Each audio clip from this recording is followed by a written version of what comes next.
Hello friends, welcome back to my channel. तो दोस्तों, आज हम स्टार्ट करेंगे एकदम अच्छे से जान लेंगे कि इनलाइन और ब्लॉक दोनों में क्या डिफरेंस है।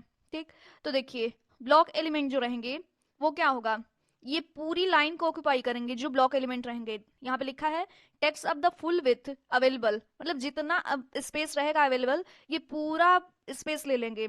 जो ब्लॉक एलिमेंट रहेंगे whole block start from new line, और जो दूसरी चीज रहेगी वो नेक्स्ट लाइन से स्टार्ट होगी। जैसे आपने हेडिंग टैग में देखा था कि हम H1 S2 S3 करके दे रहे थे, तो वो क्या था, H1 जो था वो पूरी लाइन ऑक्यूपाई कर रहा था, और नेक्स्ट लाइन में S2 वाला जो हमने लिखा था हेडिंग 2 वो आ रहा था VS कोड में। सबसे पहली क्लास में मैंने ये रन करवा के प्रोग्राम दिखाया था, अगर आपने उसको पढ़ा होगा तो आपको याद होगा कि वो नेक्स्ट लाइन से आ रहा था।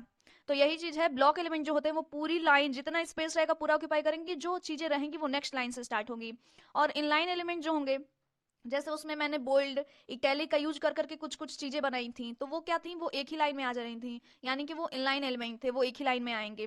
ठीक, तो यही डिफरेंस है ब्लॉक एलिमेंट में और इनलाइन एलिमेंट में, कि ब्लॉक एलिमेंट जो दूसरी चीजें होंगी वो नेक्स्ट लाइन से स्टार्ट होंगी, और इनलाइन में सारी चीजें जितनी चीजें आ सकती हैं एक लाइन में। यानी कि अब ये है, तो ये अगर इतना स्पेस लेता है तो बस इतना ही स्पेस लेगा, ये नहीं कि पूरी लाइन ले लेगा। यहाँ पे देखिए, ये इतना स्पेस लिया लेकिन ये पूरी लाइन लिया है, फालतू में पूरी लाइन लिया है, दूसरी चीजें नेक्स्ट लाइन से आ रही हैं। तो ब्लॉक एलिमेंट और इनलाइन एलिमेंट में यही डिफरेंस देख लेते हैं, कौन सा ब्लॉक एलिमेंट कौन सा इनलाइन एलिमेंट है। तो यहाँ पे देखिए, हेडिंग एलिमेंट जो है ब्लॉक एलिमेंट है। आपको ध्यान था कि एक बार हम रन करवा के भी देख लेते हैं ताकि आपको चीजें क्लियर हो जाएं। इस चीज को हम पहले भी पढ़ चुके हैं, लेकिन एक बार फिर से रन करवा के हम देख लेते हैं। जैसे देखिए, ये सब कल की चीजें हैं जो हमने पढ़ा था, लिस्ट बनाना। अब मान लीजिए यहाँ हम चाहते हैं, यहाँ हम लिखते हैं H1 टैग बनाते हैं,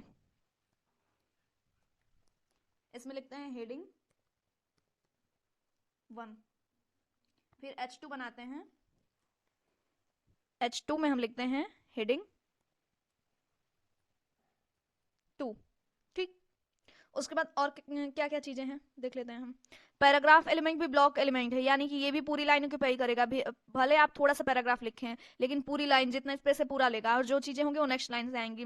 एंकर टैग, जो आप लिंक दे रहे थे, ए गूगल का लिंक दिए थे आप, एंकर टैग इनलाइन है, वो जितना स्पेस चाहिए उतना ही लेगा। इमेज एलिमेंट ये भी इनलाइन है। और ये जो बोल्ड है इटैलिक है, इसका भी यूज मैं अभी करके दिखा दे रही हूँ, क्या पता आपको वो क्लास की चीजें याद होंगी या नहीं। जैसे देखिए, बोल्ड में मैंने लिख दिया मैंगो, ठीक, और यहाँ पे इटैलिक में मैंने लिख दिया एप्पल। ठीक, इसको हम रन करवा के देखते हैं कि कौन सी चीज कैसे आ रही है। तो यहाँ पे नीचे देखिए, नीचे हेडिंग 1 हेडिंग 2 हमने कुछ दिया नहीं है, लेकिन ये खुद ही नेक्स्ट लाइन में आ रहा है। इससे क्या पता चल रहा है कि हेडिंग जो है वो ब्लॉक एलिमेंट है। और ये देखिए, मैंगो और एप्पल ये एक ही लाइन में आ गई हैं।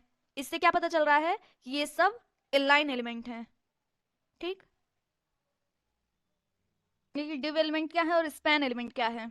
ठीक, तो div is a container use to hold other HTML element और ग्रुप एलिमेंट टुगेदर। तो डिव एलिमेंट जो होता है वो कई जो टैग्स हैं, जैसे डिव के अंदर अभी हम रन करवा के देखेंगे तो आपको समझ में आएगा। बस इतना समझ लीजिए कि जो डिव है वो एक कंटेनर है, ये कई सारे टैग्स को, कई सारे एलिमेंट को एक साथ ग्रुप करता है। ठीक, डिव के अंदर हम कई सारे टैग लिख देते हैं, और ये कई सारे टैग को ग्रुप करता है। डिव जो होता है वो ब्लॉक एलिमेंट होता है, यानी कि ये पूरी लाइन ऑक्यूपाई करेगा ब्लॉक एलिमेंट जो है। और स्पैन एलिमेंट जो है ये भी एक कंटेनर होता है। ये डिव और स्पैन दोनों कंटेनर हैं, और दोनों का काम यही है, कई सारे एलिमेंट को ग्रुप करना, कई सारे टैग को ग्रुप करना। लेकिन ये जो होता है ये ब्लॉक एलिमेंट होता है, यानी कि पूरी लाइन ऑक्यूपाई करेगा। और स्पैन जो होता है इन लाइन होता है। आइए अभी रन करवा के हम देख लेते हैं, आपको समझ में आ जाएगा। मान लीजिए हम यहाँ से डिव, जैसे पैराग्राफ टैग है, जैसे H1 टैग है, ऐसे ही डिव टैग है, ओपन टैग और क्लोजिंग टैग। डिव के अंदर हम कई सारे टैग लिखते हैं, जैसे H1 के अंदर हम लिख देते हैं हेडिंग 1, और उसके बाद बोल्ड लिख देते हैं नेक्स्ट में, बोल्ड के अंदर हम लिख देते हैं मैंगो। इसके बाद इटैलिक लिख देते हैं, इटैलिक के अंदर हम लिख देते हैं एप्पल, और उसके बाद पैराग्राफ टैग लिख देते हैं इसी में। ये कई सारे टैग को ग्रुप करता है, डिव टैग भी और स्पैन टैग भी। बस डिफरेंस इतना है कि डिव जो है वो ब्लॉक एलिमेंट है। अभी हम पता करेंगे कि कैसे ब्लॉक एलिमेंट है, ये हम कैसे जाने। यहाँ पे लिख देते हैं, मान लीजिए hi, I am a software engineer लिख दिया हमने। अब इसको हम करवाते हैं रन और देखते हैं क्या आता है।